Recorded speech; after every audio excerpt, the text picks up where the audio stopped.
제37주년 5.18 민주화운동 기념행사가 유엔에서 최초로 개최됩니다. 5.18 기념재단은 오는 26일 유엔에서 5.18 30주년 기념행사를 연다고 밝혔습니다. 트럼프 행정부가 연방 교육부 예산을 대폭적으로 삭감할 계획인 것으로 알려졌습니다. 삭감되는 프로그램은 학자금 보조 프로그램의 축소와 폐지 등입니다. 뉴욕 주의회에 아시안 코커스가 결성되었습니다. 아시안 코커스는 주의회에서 아시아 태평양계 커뮤니티의 목소리를 대변하는 역할을 할 것으로 기대를 모으고 있습니다. 미국의 15개 주와 워싱턴 DC가 오바마 케어의 핵심 부분을 지키기 위한 장기 소송전에 동참했습니다. 이들 주들은 연방 자금이 계속해 건강보험 회사들에게 지급될 수 있어야 한다고 말하고 있습니다. 뉴욕시의 모든 체인 식품점에서 판매되는 즉석식품에 칼로리 표기가 의무화됩니다. 시민들의 건강을 위해 뉴욕시는 식당 메뉴판 칼로리에 이어 즉석식품에까지 칼로리 표기를 추진합니다. 앞으로 뉴저지주에서도 구직자의 과거 급여 이력을 묻지 못할 것으로 보입니다. 로레타 와인버그 뉴저지주 상원의원은 고용주가 구직자의 과거 급여에 대해 묻는 것을 금지하는 법안을 추진하고 있다고 밝혔습니다.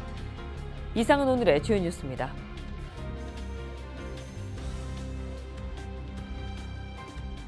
SBI융자 전문은행 뉴밀레니엄뱅크가 홈모기지 융자를 시작했습니다. 신속한 진행과 간단한 서류로 내 집 마련의 꿈을 앞당겨 드립니다. Member of FDIC and Equal Housing Lender.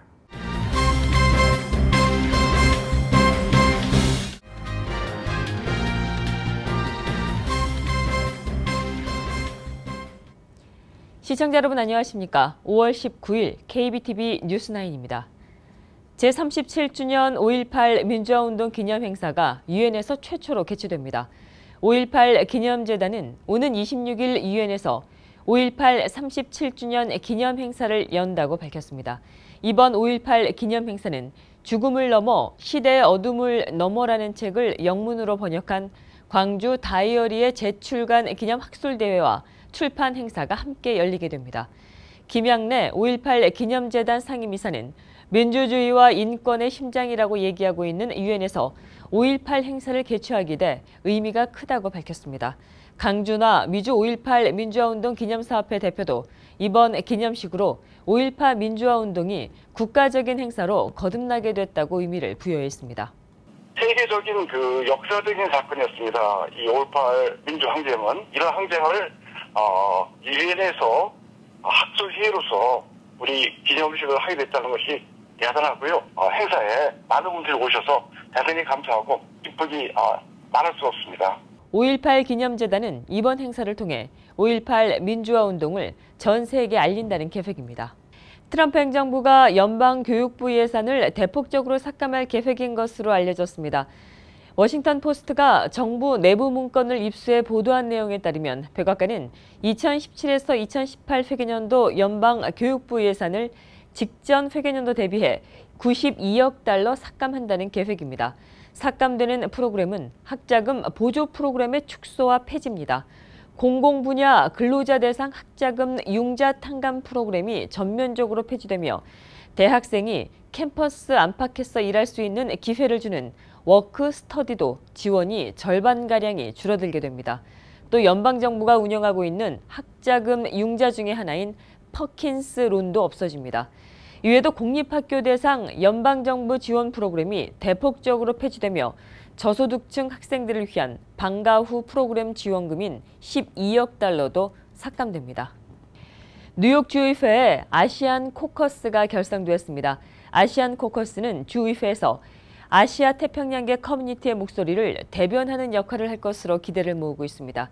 아시안 코커스의 정식 명칭은 아시아 태평양 코커스며 주하원 산하단체로 활동하게 됩니다. 의원들의 자발적인 모임으로 꾸려지는 아시아 태평양 코커스는 뉴욕주에서 아시안들의 인구가 11% 이상인 관할 지역구를 맡고 있는 주하원이면 누구나 회원으로 가입할 수 있습니다.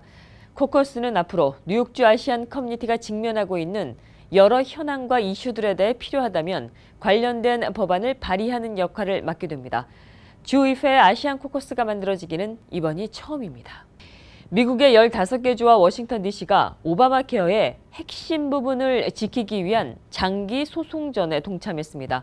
소송전에 참여한 주는 뉴욕을 비롯해 캘리포니아, 커네디컷, 델라웨어, 하와이 등 15개 주와 워싱턴 DC 등입니다. 이들 주들은 소송전에서 연방자금이 계속해서 건강보험 회사들에게 지급될 수 있어야 한다고 요청합니다.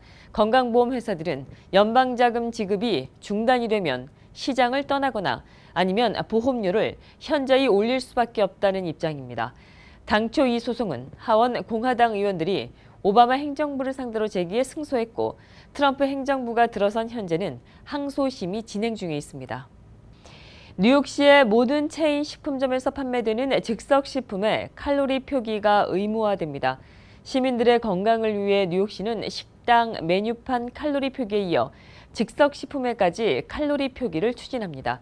박소현 기자가 보도합니다. 뉴욕시가 모든 식당의 메뉴판에 칼로리 표기를 의무화한 가운데 이번에는 편의점 즉석식품에까지 칼로리 표기를 확대합니다. 오는 22일 월요일부터 뉴욕시 체인식품점에서 판매되는 모든 즉석식품에 대한 칼로리 표기가 의무화됩니다. 이와 동시에 체인식품점들은 나트륨과 탄수화물, 지방 함량 등 즉석식품에 대한 영양 정보를 메뉴에 부착할 필요는 없지만 매장에 보유하고 있어야 합니다. 또 미 식품의약국이 권장하는 성인 기준 1일 권장 칼로리가 약 2,000kcal라는 문구를 반드시 부착해야 합니다. 새 규정은 전국에 15개 이상의 매장을 두고 있는 뉴욕시 모든 체인 식품점에 적용됩니다. 빌 드 블라지오 뉴욕시장은 소비자들이 무엇을 얼만큼 먹었는지 알 필요가 있다며 이를 지지했고 해당 업체들의 규정 숙지를 당부했습니다. 즉석식품 칼로리 표기 의무화에 대한 규정 위반 단속은 오는 8월 21일부터 본격 시행되며 이르러 일시 최고 $600의 벌금을 물게 됩니다. KBTV 박소연입니다. 어제 타임스퀘어에서 발생한 끔찍한 차량 돌진 사고. 운전자는 합성 마리화나인 K2까지 복용해 보행도로를 돌진했습니다. 용의자는 붙잡혀 현재 병원에서 치료를 받고 있습니다. 타임스퀘어 돌진 사고와 관련해 어제에 이어 추가된 내용 보도합니다. 박소현 기자입니다. 하루 중 인파가 가장 붐비는 정오의 타임스퀘어 보행도로를 자동차로 3블럭이나 질주해 붙잡힌 리처드 로하스. 23명의 사상자를 낳은 이 끔찍한 사고는 하루가 지났지만 수많은 시민들과 관광객들은 아직까지도 공포에 떨고 있습니다. He just started mowing down people. He didn't stop. He just kept going. The car just kept going. 리처드 로하스가 운전한 혼다 어코드는 엄청난 속도로 42가부터 45가까지 질주해 23명의 사람들을 치고 신호등 지지대를 들이받고 나서야 멈췄습니다. 이 사고로 미시간주에서 관광을 온 18세 여성 엘리사 엘스맨이 그 자리에서 숨졌으며 당시 옆에 있던 엘스맨의 여자 형제를 포함해 22명의 부상자가 발생했습니다. 이들은 병원으로 후송됐지만 현재 4명은 위독한 상태로 사망자는 더 늘어날 수도 있습니다. 뉴욕 총영사관 측은 부상자 중 한인은 없는 것으로 파악된다고 밝혔습니다. 사고 운전자인 리처드 로하스는 체포 당시 음주 마약 측정을 거부했지만 확인 결과 그는 마리화나를 피운 것으로 확인됐습니다. 체포 직전 로하스는 사람을 죽이고 싶었다며 나를 쏴서 죽이라고 소리치며 경찰의 총격을 유도하기도 했습니다. 한편 늦은 밤이 돼서야 사고 현장은 마무리됐고 뉴욕시경은 만약의 사태에 대비해 테러 대비반을 투입하는 등 경계태세를 늦추지 않았습니다. KBTV 박소연입니다. 앞으로 뉴저지에서도 구직자의 과거 급여 이력을 묻지 못할 것으로 보입니다.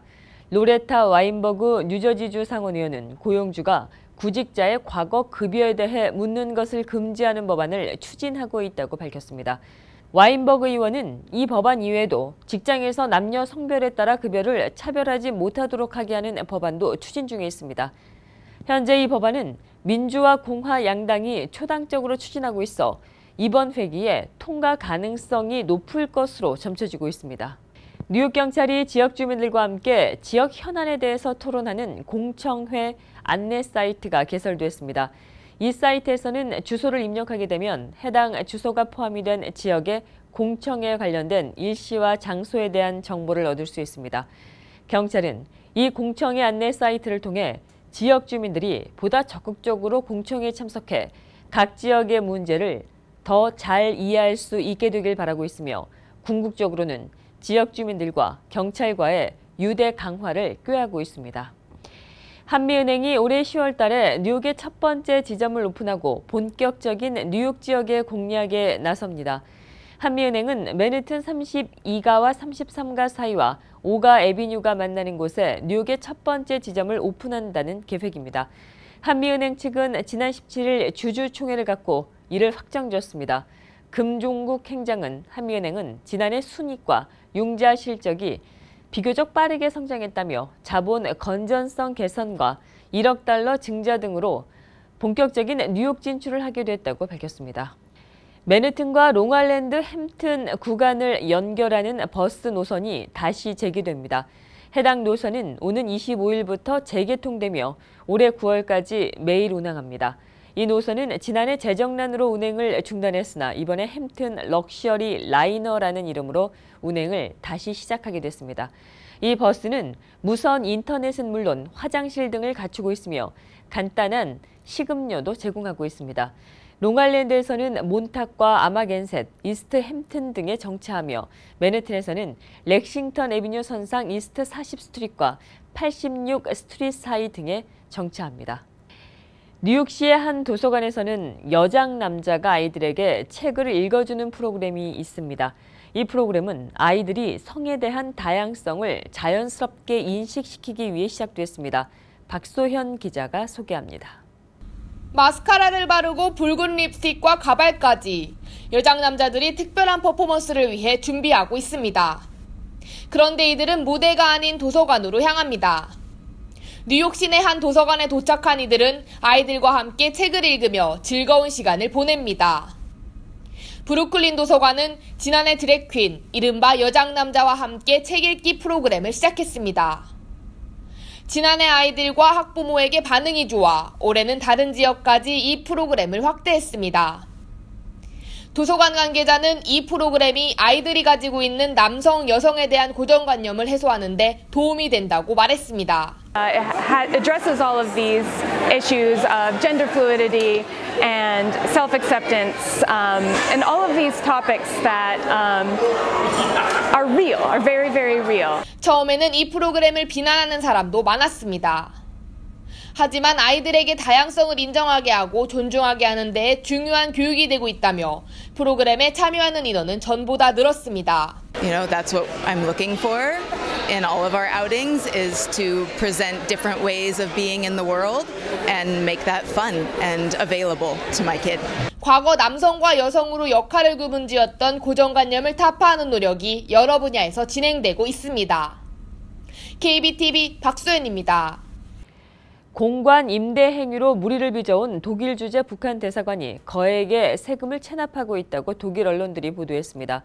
공관 임대에 따른 불법 수익을 챙기면서도 각종 세금은 내지 않았다는 겁니다. 김희삭 기자입니다.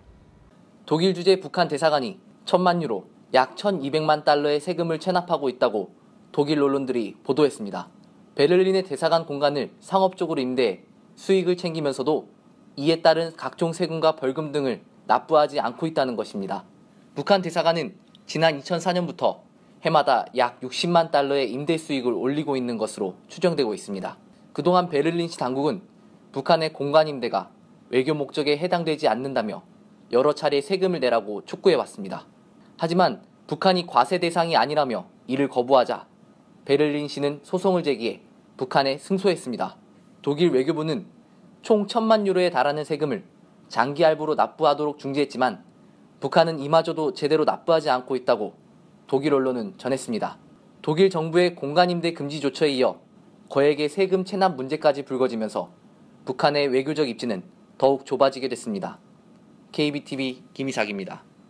스웨덴 검찰이 위키리크스의 설립자인 줄리언 어산지에 대한 강간 혐의 수사를 종료하겠다고 밝혔습니다. 그러나 영국 경찰은 어산지가 피신 중인 에콰도르 대사관에서 나오면 즉시 체포하겠다는 입장입니다.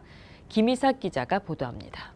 미국 외교 비밀문서 수십만 건을 폭로했던 위키리스크 설립자 어산지. 지난 2010년 스웨덴에서 여성 2명을 성폭행한 혐의로 체포영장이 발부되자 혐의를 부인하며 영국 주재 에콰도르 대사관에서 5년 가까이 피신 생활을 해왔습니다. 어산지에 대한 체포영장 기간이 만료되는 19일, 스웨덴 경찰이 어산지에 대한 수배를 해제하고 성폭행 수사도 중단하겠다고 발표했습니다. Personliga närvaro i svensk domstol. Därför inte längre anledning att fortsätta förundersökningen. 스웨덴으로의 송환 위기에서는 벗어났지만 영국 런던 경찰은 어산지가 에콰도르의 대사관에서 나오는 즉시 체포하겠다는 방침입니다. 어산지는 위키리스크 폭로 이후 간첩 혐의로 미국 정부의 지명수배도 받고 있는 상태입니다. 미국으로 송환될 경우 공정한 재판을 받기 힘들다며 어산지는 에콰도르로 망명을 추진하고 있습니다. KBTV 김이삭입니다. 스타벅스의 커피컵 마개가 열리면서 커피가 쏟아져 화상을 입은 플로리다주의 한 여성이 10만 달러의 배상을 받게 됐습니다.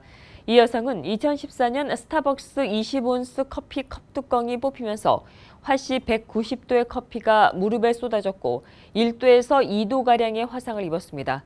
이 여성은 그간 이 일로 법정 다툼을 벌여왔고 법원은 의료비 지출 비용으로 15,000달러, 기타 정신적인 고통과 성형 비용으로 85,000달러를 지급하라고 결정했습니다.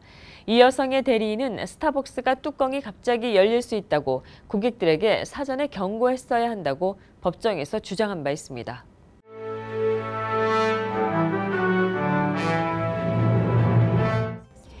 (5월 19일) 사건과 사고입니다. 어제 아침 어퍼 나약 록렌트 카운티에서 달리는 차 위로 커다란 나무가 떨어져 운전자가 사망하는 일이 발생했습니다. 아침 7시 30분경 놀스 브로드웨이 어퍼 나약 초등학교 앞을 주행하고 있던 80세의 제롬 뮬런버그 위로 커다란 나무가 쓰러졌습니다. 당시 차에 타고 있던 뮬렌버그는 나무에 깔려 현장에서 사망했습니다. 조사당국은 사고 당시 바람도 불지 않았는데 왜 갑자기 커다란 나무가 쓰러졌는지 모르겠다는 입장입니다. 당국은 오래된 나무가 고사에서 쓰러진 것으로 추정하고 있습니다. 한편 초등학교 주변으로 커다란 나무가 쓰러져 해당 학교에서는 이날 수업이 취소됐고 학생들은 옆 학교에서 수업을 받았습니다. 록렌트 카운티 경찰은 해당 나무가 갑자기 쓰러진 이유를 확인하고 학교 주변 나무들 또한 철저히 조사하겠다고 밝혔습니다. 어제 메트로노스 기차 탈선 사고가 또다시 발생했습니다. 오후 5시 30분경 맨해튼 그랜드 센트럴역으로 향하던 뉴헤이븐 노선 기차가 웨체스터 카운티 레이역 인근에서 탈선했습니다.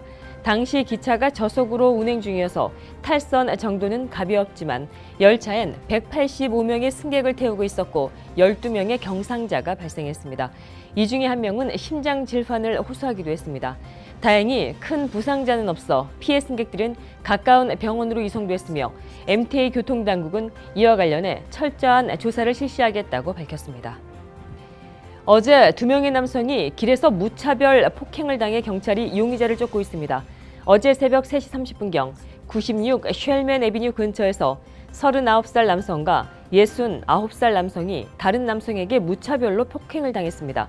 폭행을 당한 두 남성은 머리와 얼굴을 심하게 맞아 현재 병원으로 이송됐습니다. 69세 남성은 현재 중태에 빠진 것으로 확인되고 있습니다. 당시 감시 카메라에 잡힌 용의자 뒤에는 용의자의 여자친구로 추정되는 여성이 용의자를 말리고 있었습니다. 경찰은 당시 2명의 남성이 용의자의 여자친구를 향해 야유하는 소리를 듣고 용의자가 2명의 남성을 때린 것으로 보인다고 말했습니다. 감시 카메라에 잡힌 이 커플은 18세에서 20세 정도로 추정되며 두 남성을 폭행한 뒤 사고 현장을 급하게 달아났습니다. 경찰은 용의자를 찾는 데 주변의 도움을 기다리고 있습니다. 오늘 새벽 뉴저지 저지시티에 위치한 주얼리 가게에 강도가 침입했습니다. 새벽 4시경 존 F 케네디 블러버드 2800 블럭에 위치한 세인트 마리코 주얼리 스토어에 2명의 강도가 침입해 6만 달러 상당의 금품을 훔쳐서 달아났습니다. 감시 카메라에 잡힌 2명의 용의자는 가게 안으로 들어와 한 명은 진열대에 위치한 보석들을 쓸어 담은 뒤 가방에 챙겨 가게로 황급히 나갔습니다. 다른 한 명은 가게 앞에서 망을 보고 있었습니다. 6만 달러 상당의 보석을 훔쳐서 달아난 이들은 사우스 버겐 애비뉴 방향 쪽으로 황급히 달아났습니다. 가게 주인은 강도가 상대적으로 저렴한 보석을 남기고 값이 나가는 금 위주로 훔쳤다고 말했습니다. 한편 경찰은 주변 일대를 수사하며 달아난 2명의 용의자를 찾고 있습니다. 계속해서 오늘의 주요 단신 이어집니다. 코미 전 FBI 국장이 다음 주 의회 청문회에 출석할 것이라고 윌 허드 의원이 밝혔습니다. 허드 의원은 한 인터뷰에서 코미 전 국장이 빠르면 오는 24일 열리는 하원 청문회에 출석할 것으로 확신한다고 말했습니다. 미 의회는 그동안 수차례 청문회 출석을 요청했지만 코미 전 국장은 응하지 않고 있습니다.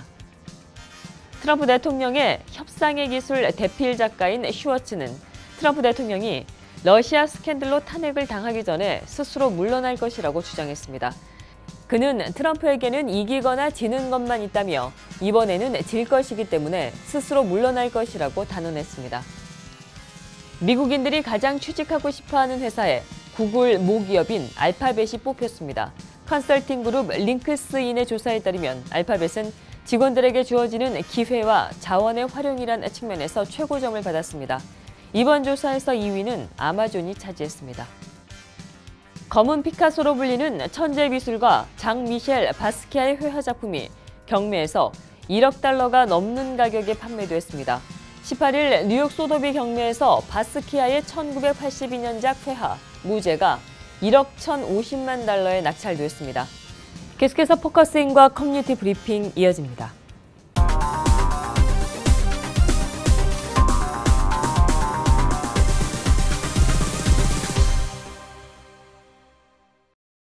네, 오늘 포커스인은 워싱턴 정가를 뜨겁게 달구고 있는 소식입니다. 절대로 발설을 해서는 안 되는 국가 기밀을 트럼프 대통령이 발설한 것이 밝혀지면서 지금 워싱턴 정가가 발가가 뒤집혔는데요. 이와 관련된 얘기를 나눠보도록 하겠습니다. 안녕하십니까? 안녕하세요. 네네. 이사님, 지금 제가 이제 앞서서 얘기를 했는데요. 이 사건은 어떻게 된 내용인지 설명을 좀 부탁드립니다. 그 국가 기밀 누출 사건이요. 심각합니다. 사실 국가 기밀이라 하더라도 대통령 권한이면은 이 기밀에서 해체할 수 있는 권한이 있다. 이제 이런 걸 요번에 알게 됐습니다. 지금 트럼프 대통령은 자기가 미국이 잘 케어해야 될 기밀을 그것도 러시아한테 넘겨줬어요. 넘겨주려고 넘겨준 게 아니라 아시겠지만은 러시아가 미국 대통령 선거에 개입한 그 의혹을 가지고 지금 계속 수사를 해오고 있고 그 수사하는 게 트럼프 대통령 측근이 연루가 돼서 측근이 날아가기도 하고 그 트럼프한테까지 가고 그러니까 트럼프 대통령이 사실 FBI 국장을 해임을 시키는 일까지 있잖아요. 네네. 그러니까 누가 봐도 지금 러시아가 미국 대통령 선거에 개입했다라는 정황은 점점 확실시 돼가고 있는데 그 한가운데 있던 사람이 주미 러시아 대사였습니다. 이 주미 러시아 대사가 이제 임기가 끝나고 돌아가려는 때가 됐는데 그때 러시아의 외무부 장관이 지난주에 백악관에 왔어요. 백악관에 왔을 때에 그 대사하고서 러시아 외무부 장관이 있는 데서 트럼프 대통령이 이 얘기 저 얘기 주저리 얘기를 많이 한 거죠. 물론 많은 그 공개된 장소에서 얘기했습니다. 그런데 여러 참모들이 있다가 대통령이 저런 얘기까지 하나 막 이렇게 생각을 한 거예요. 거기에서 시리아라는 이스라엘의 적국이죠. 그렇지만은 시리아 안에 있는 IS 테러 집단, 그 테러 집단은 시리아 정부에서도 골칫거리니까 이걸 색출을 하려고 합니다. 그러니까 이 IS 그룹에 대한 정보를 캐려고 이스라엘에서 파견한 에이전트죠. 스파이가 거기 가 있다고. 거기서 정보를 알아내가지고서 몰래 들어간 스파이가 정보를 알아가지고서 이스라엘로 보내면 이스라엘은 제일 굳건한 동맹 국가가 미국이잖아요. 그러니까 미국이 IS를 색출을 해야 되는데 그 IS 정보를 대통령한테 보고했는데 대통령 그 보고된 내용을 가지고 러시아 외무부 장관한테 IS 국제 테러 집단을 이거를 섬멸하고 박멸하는데 협력하자. 그 테러 집단들이 최근의 정보에 의하면 갖고 있는 게 너무나 폭탄을 잘 개발하고 만들어가지고 그 노트북 있잖아요. 컴퓨터 노트북 안에만 약간 장착을 하면 비행기를 갖다 공격할 수 있는 이런 거를 개발했다 그러는 구체적인 정보를 내가 갖고 있다. 그 얘기를 한 거예요. 그러니까 시리아에 안에 있던 IS 그 그룹에서는 그거를 어떻게 알려줬죠? 그 러시아 외무부 장관한테 하니까 러시아는 시리아 정부하고 가깝습니다. 이스라엘은 시리아 정부하고는 반대죠. 네네.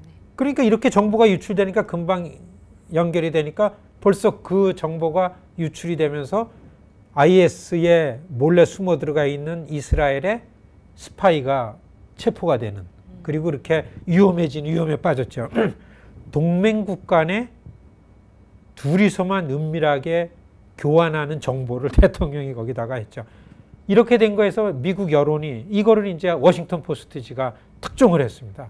그러니까 그게 어떻게 특종이 됐나 하면은 이게 재미있는데요. 이 트럼프를 지지하는 정보원 중에 한 사람이, 미국의 정보가 트럼프한테 충성스러운 미국 정보원이 그 사실을 알았어요. 대통령이 러시아 외무부장한테 그 얘기하니까 우리 대통령이 이래서는 절대 안 되겠다 막 이러니까, 이럴 때에 이러한 내용을 언론에다 알려야 되겠다. 언론만이 대통령을 바로잡을 수 있겠다 해가지고 언론에다 그걸 준 거예요. 그러니까 그 제보를 받고 기사화 쓴 워싱턴 포스트지 선임 기자는 나는 취재원을 보호한다. 그러면서 그걸 가지고서 지난주에 워싱턴 포스트에 나옵니다. 그게 대통령의 국가기밀 누출인데, 그러니까 이제 백악관의 고위급 참모들, 보좌관들은 대통령이 안 그랬다고 얘기를 해야 돼. 일단 어떻게 하면 되냐. 그래서 이제 맥 매티스 국가보좌관이 나와가지고서 그랬습니다. 절대 그런 적 없다. 대통령이 무슨 기밀을 얘기하고 그러진 않았다. 그냥 러시아랑 미국도 서로 협력해가지고 테러 집단들을 같이 색출하는데 협력하지, 이런 얘기했다. 그런데 그 뉴스가 나오는데 그날 저녁 때 트럼프 대통령은 트위터에다 트윗을 올렸어요. 뭐라고 그랬냐면 내가 그런 거 얘기했다. 네, 외무부 장관한테. 이 트럼프가 자랑 삼아요. 그렇지만 국가기밀은 대통령 권한으로 해제하고 항공기의 비행 안전을 위해서 이렇게 하는데 뭐가 문제냐. 그런데 동맹국 간에 이미 정보 교류한 것 때문에 이스라엘에서는 지금 뭐 비상이 걸리고 이게 문제가 되고 나오니까 지금 뭐 이 뉴스를 계속 팔로우업 하면서 더 줄줄이 이어가지고 러시아하고 무슨 관계냐 이게 이어지죠. 이게 지난 이제 그 워싱턴 포스트지의 트럼프 대통령의 미국 국가기밀 누출 사건에 대한 전말이 그렇습니다. 네네네, 그렇군요. 이 정도 되면 어떤 자격 논란이 지금 일 것 같은데 어떻게 보시나요? 트럼프 대통령의 자격 논란은 이미 너무 많이 됐죠. 그래도 미국의 이 국민들은 일단 대통령이 뭐 선거에 의해서 당선이 됐으니까 우리도 그런 게 맞죠. 일단 대통령이 당선됐으니까 대통령이 좀 안정되게 이 국정을 잘 운영해 나가는 게 좋습니다. 그리고 이미 정치라는 게 대통령과 의회, 그래서 의회 안에 들어가서 이게 이제 주고받으면서 이렇게 정착이 되고 안정되는 그런 시점에 이제 들어갔는데 이게 또 이렇게 터졌죠. 터지니까 그 좀 이제 수사가 이어지고 FBI 국장 이제 그 해임시키고 이런 것들도 다시 조금 불거지고 그래서 이게 같이 그 연결돼 가지고 이제 정치권에 폭파되니까 지금 뭐 백악관 말할 것도 없고 워싱턴 정가가 지금 뭐 말 그대로 좀 이 혼돈 상황에 갔다. 그렇게 보는 게 맞습니다. 네네, 그렇군요. 네, 오늘 포커스인은 지금 말씀 주신 것처럼 지금 뜨거운 이슈이기도 하고 또 굉장히 그 혼란스러운 워싱턴 정가에 관한 얘기 나눠봤습니다. 네, 오늘 말씀 고맙습니다. 고맙습니다.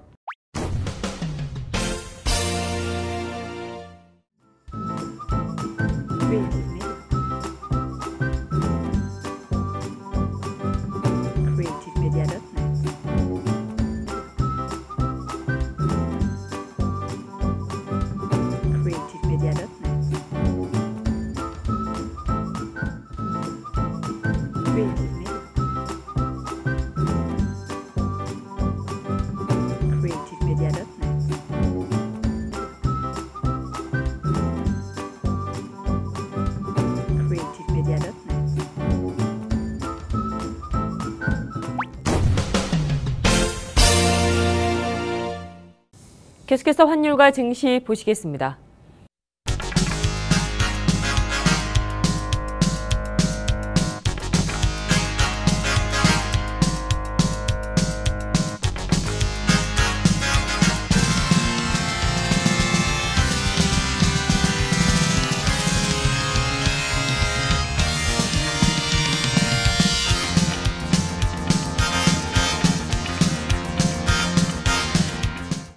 뉴욕과 뉴저지 지역의 날씨 알아봅니다. 건강한 가정, 행복한 한인사회를 위해 함께합니다. 한국인을 아는 병원, 실력 있는 병원, 홀리네임 병원. KBTV 오늘의 날씨는 홀리네임 병원에서 제공합니다.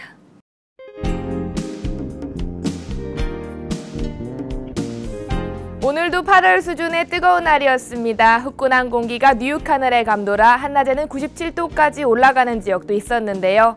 오늘 하루 체감 기온도 95도대로 아주 더웠습니다. 오후 사이 곳곳에 소나기가 내린 지역도 있었습니다. 주말인 내일은 70도대로 기온이 내려갑니다. 평년 기온 수준 보이겠는데요. 체감 기온은 80도대로 하늘도 선선하고 쾌청해 바깥 나들이 하셔도 좋겠습니다. 일요일은 저녁까지 대체로 무난한 날씨 보입니다. 뉴욕 한낮 65도대이며 늦은 저녁부터는 비구름이 밀려와 곳곳에 소나기 소식도 보입니다. 다음 주 날씨입니다. 한 주 시작은 촉촉한 비와 함께합니다. 다음 주 목요일도 비 소식 보이고요. 기온은 70도대로 완연한 봄 날씨는 계속됩니다. 내일과 모레 주말은 날이 맑고 좋습니다. 오랜만에 비 소식 없는 주말입니다. 사랑하는 분들과 행복한 주말 보내시기 바랍니다. 오늘의 날씨였습니다. 건강한 가정, 행복한 한인사회를 위해 함께합니다. 한국인을 아는 병원, 실력 있는 병원, 홀리네임 병원. KBTV 오늘의 날씨는 홀리네임 병원에서 제공합니다. 이상으로 5월 19일 보내드린 KBTV 뉴스9 모두 마치겠습니다. 오늘도 KBTV 뉴스9과 함께해 주신 시청자 여러분 고맙습니다. 편안한 주말 되십시오. SBI 융자 전문은행 뉴밀레니엄뱅크가 홈모기지 융자를 시작했습니다. 신속한 진행과 간단한 서류로 내 집 마련의 꿈을 앞당겨 드립니다. Member of FDIC and Equal Housing Lender.